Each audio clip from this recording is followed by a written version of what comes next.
Dangerous ba ang once save, always save? Pag-usapan po natin yan sa devotion natin na ito. Magandang araw po sa bawat isa sa inyo. Welcome back to our 365 Daily Devotions Seminary Edition. Binabati ko po ng happy birthday si Sir Joel De Ocampo. Nakikipagdiwang kami. Nakikicelebrate po kami sa inyong birthday ngayong araw. Binabati ko rin po ng happy birthday si Jasmine De Los Reyes. Nakikicelebrate po kami sa inyong kaarawan.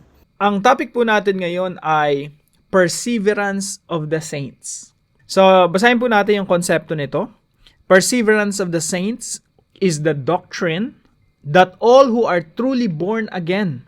Kung ikaw ay na-born again, na-convert ka talaga, naging tunay kang mananampalataya, tagasunod ng ating Panginoong Jesucristo, nangangahulugan lang na mag-persevere ka, magpapatuloy ka sa pananampalataya. It is the doctrine that all who are truly born again will continue in faith and obedience until the end. They are not kept by their own strength, but by God's sustaining power. This doesn't mean Christians never stumble, but that God never lets go. True believers may fall into sin. Pwede tayong magkasala, yes. Endure suffering or experience doubt, yet they will not ultimately fall away. Their endurance is the evidence of real salvation. Only those who persevere were truly saved. Malalaman mo kung sino talaga yung tunay na mananampalataya kapag sila'y nagpapatuloy sa pananampalataya. And those truly saved will persevere, not by works, but by grace, the grace of God. Sabi po dito sa John chapter 27 and hanggang 29, My sheep hear my voice, and I know them and they follow me. So sabi ng ating Panginoong Jesucristo, yung aking mga tupa, ibig sabihin yung mga ligtas na mga tupa, I know them and they will follow me. Kung totoong tupa ka ng Diyos, susunod ka sa ating Panginoong Jesucristo. I give them eternal life, ibig sabihin yung mga tupa niya, binibigay niya ng buhay na walang hanggan, and they will never perish, and no one will snatch them out of my hand. My Father who has given them to me is greater than all. No one is able to snatch them out of the Father's hand. Sa mga tuwid po, kapag ikaw ay ligtas na at nasa kamay ka ng Diyos, kailanman ay hindi ka mawawalay sa Diyos. Kaya po dito natin nakukuha yung katuruan na once saved, always saved. Kapag ikaw ay niligtas ng Diyos, forever ka nang ligtas. At kahit anong mangyari, walang makakapaagaw ng kaligtasan na yon sa iyo. Kaya sabi rito, I give them eternal life. Binibigyan ko sila ng buhay na walang hanggan at walang makakaagaw sa kanila sa kamay ng Diyos.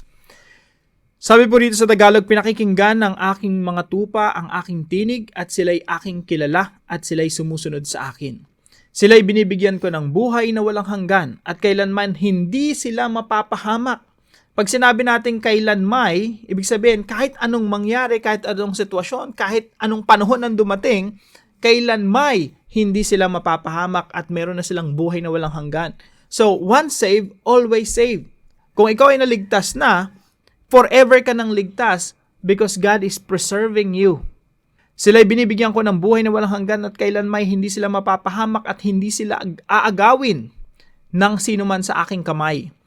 Ang mga ibinigay sa akin ng aking Ama ay higit na dakila kaysa lahat at walang makakaagaw ng mga ito sa kamay ng Ama. Now, ito po yung una nating katuruan ngayong araw. Number 1, God is the keeper of our salvation. Mga kapatid, ang Diyos po ang keeper, tagapag-ingat ng ating kaligtasan.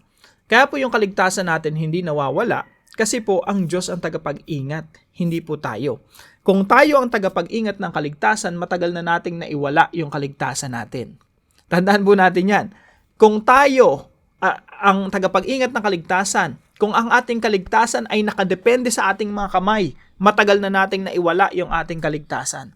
Pero salamat sa Diyos, He is the keeper of our salvation.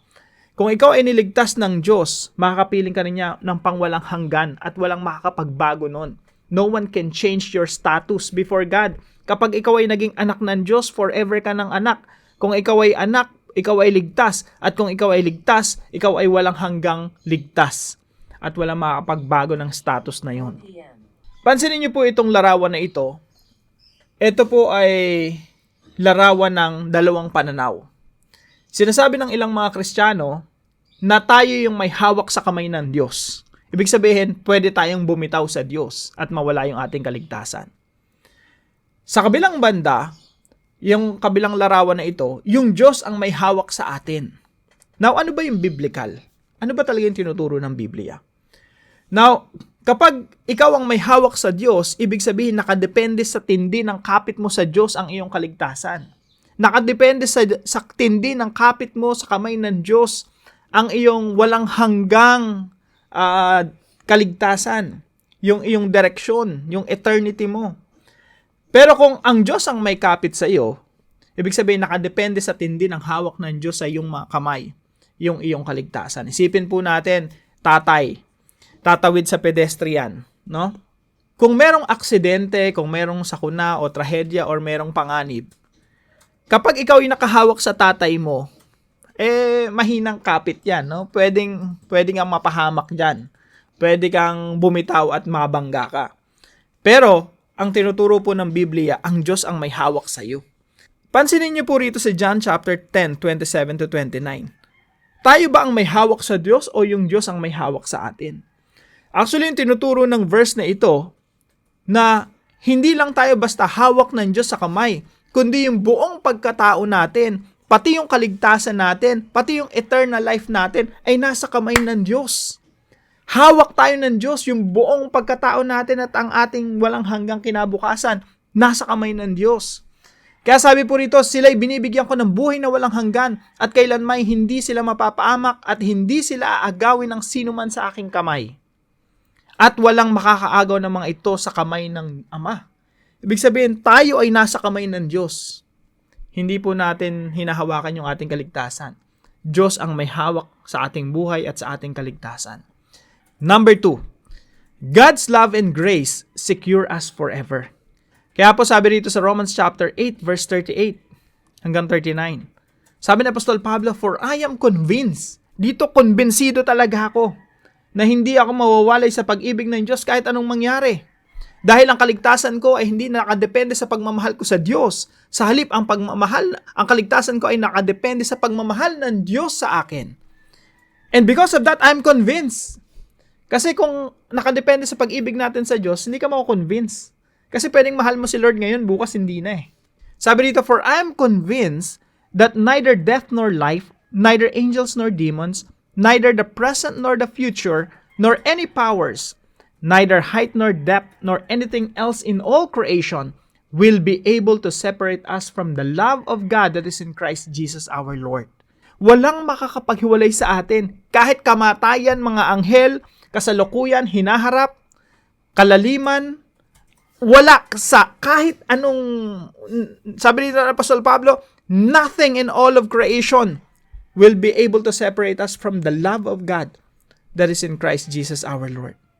Minahal ka ng Diyos, naligtas ka, at kailanman hindi ka mawawalay sa pag-ibig ng Diyos at sa kaligtasan na ibinigay sa iyo ng Diyos. And number 3 po, God preserves us so that we may persevere. Tayo po ay nagpapatuloy sa pananampalataya because we are being preserved. Kaya po sa topic natin na to, perseverance of the saints, mas maganda po to na preservation of the saints. Ibig sabihin, nagpapatuloy tayo sa pananampalataya kasi yung kamay ng Diyos nasa sa atin. Pre-preserve tayo from beginning to end. Niligtas tayo ng Diyos, pinapanatili ng Diyos yung ating kaligtasan, hanggang sa pangwalang hanggan, iniingatan ng Diyos yung ating kaligtasan. Kaya po tayo nagpapatuloy sa pananampalataya because we are being preserved. Now, dangerous ba yung once saved and always saved? Hindi po. Yung katuruan na pag niligtas ka ng Diyos, forever kang ligtas, ito po ay biblical. Iniisip lang ng iba na dangerous kasi paano pag bumalik ka sa pagkakasala mo? Paano pag namuhay ka nag-asal demonyo ka? Ligtas ka pa rin ba? Kaya po, sagutin po natin yan sa application. Number 1, persevere in faith as you are being preserved. Magpapatuloy ka sa pananampalataya, magpapatuloy ka sa pagsunod sa Diyos kasi you are being preserved by God. Now, kung hindi ka magpapatuloy, isa lang yung katunayan na isa ka ngang Judas sa mga disipulo ni Jesus Christ, meron dong isang hindi nagpatuloy. Kasi, in the very first place, hindi talaga siya mananampalataya ni Kristo. Hindi talaga siya nagkaroon ng conversion. Hindi talaga siya naging tunay na tagasunod ni Jesus. Pangalawa po, prove your conversion by genuine transformation. Patunayan po natin na talaga tayong na-convert kay Kristo. Nagkaroon tayo ng conversion experience, na born again talaga tayo. Nagkaroon tayo ng bagong pagkatao, na totoo ang ating pananampalataya kay Kristo at totoo yung ating kaligtasan. How can we prove that? Napapatunayan po natin yan sa pamamagitan ng genuine transformation. Merong pagbabago ng buhay. Kaya po, hindi dangerous ang doktrina na once saved and always saved. Na para bang iniisip ng marami, kung totoong once saved, always saved, dangerous yan kasi paano pag nag-asal diablo ka, no? Pwede ka palang mag-asal diablo tapos ligtas ka pa rin. Hindi po totoo yun.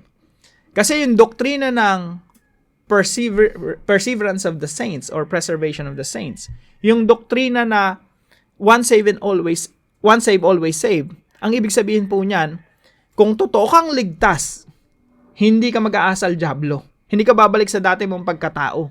Sa halip, papatunayan mo yan sa pamamagitan ng iyong pagbabago. Kasi po, ang isang taong hindi na bago, hindi talaga converted kay Kristo. Hindi talaga mananampalataya. Hindi tunay na Kristiyano at hindi tunay na ligtas. So sa atin mga kapatid, we have to prove our conversion, our salvation. Paano mo papatunayan na ligtas ka talaga? Genuine transformation. Meron talagang ebidensya ng pagbabago sa ating mga buhay. And number 3 po, preach the gospel that glorifies the grace of God. Now, dito po sa larawan na ito, ang biyaya ng Diyos ang nag-iingat sa atin. Hindi tayo ang nag-iingat sa ating mga sarili, hindi tayo ang kumakapit sa Diyos, na para bang kapag bumitaw ka, diretso ka sa impyerno, no? Kung ikaw ay nasa bangin, at yung anak mo nasa bangin, mahulog sa bangin, hayaan mo bang nakakapit lang, parang ganito, yung anak mo, at sasabihin mo sa kanya, sige, pag bumitaw ka, laglag ka, mapapahamak ka, mamamatay ka. Yung nagmamalasakit na ama, hahawakan niya talaga yung kamay niya ng kanyang anak. Bakit? Kasi mahal niya yung anak niya. At tayo po yung mga anak ng Diyos, mahal tayo ng Diyos. Hindi tayo ang nakakapit sa Diyos, kundi ang Diyos ang nakakapit sa atin. Ang Diyos ang nag-iingat ng ating kaligtasan. Yan po yung grace of God. Biyaya ng Diyos. Salvation is not through our works or strength. Na hindi yan nakadepende sa lakas natin at higpit ng pagkapit natin sa Diyos. Ang kaligtasan natin ay nakadepende sa pagmamahal at pagkapit ng Diyos sa atin. And that is the grace of God. Kaya po sinasabi ng Ephesians chapter 2. Very rich po sa theology, Ephesians chapter 2. Basahin niyo po. It's all about the grace of God. It's all about God saving us, not by works. Para walang ni isa man sa atin ang magmalaki na tayong humawak sa Diyos, tayong nag-persevere because we malakas ng kapit natin sa Diyos. Kaya po sabi sa verse 7 dito, so that in the coming ages, He might show the immeasurable riches of His grace in kindness toward us in Christ Jesus.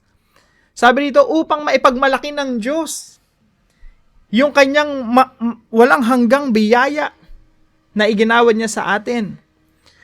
Upang kanyang maipakita sa mga panahong darating ang di masukat na kayamanan ng kanyang biyaya sa kagandahang loob sa atin sa pamamagitan ni Kristo Jesus. And verse 9 dito, hindi sa pamamagitan ng mga gawa upang ang sino man ay huwag magmalaki. Kaya wala talaga tayong may pagmamalaki. Yung kaligtasan natin, hindi yan nakadepende sa paghawak natin sa Diyos. Yan ay nakadepende sa pagmamahal ng Diyos at paghawak at pag-iingat ng Diyos sa ating kaligtasan. That's the grace of God. And that's the gospel we proclaim. Now, para po sa ating discussion, do you believe that God is the keeper of our salvation? Why or why not? Support your answer with clear teachings of the Bible. Now, tayo po yung magpasalamat sa Diyos. Faithful God, thank you for holding me in your strong hands.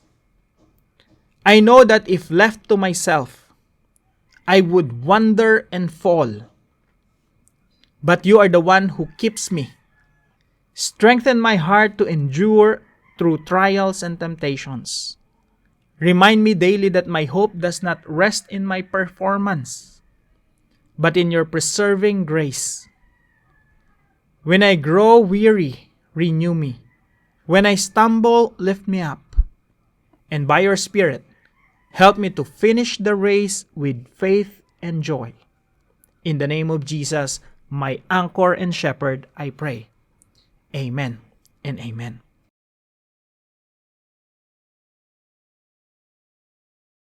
Maraming salamat po kay Sister V na partner po natin dito sa devotion natin na ito. Na kung kayo po may natutunan sa devotion po natin, ipaalam niyo lang po sa comment section right below this video. And please don't forget to share this devotion to your family and friends. God bless you mga kapatid. See you po tomorrow 5 a.m. dito po sa ating Daily Devotions.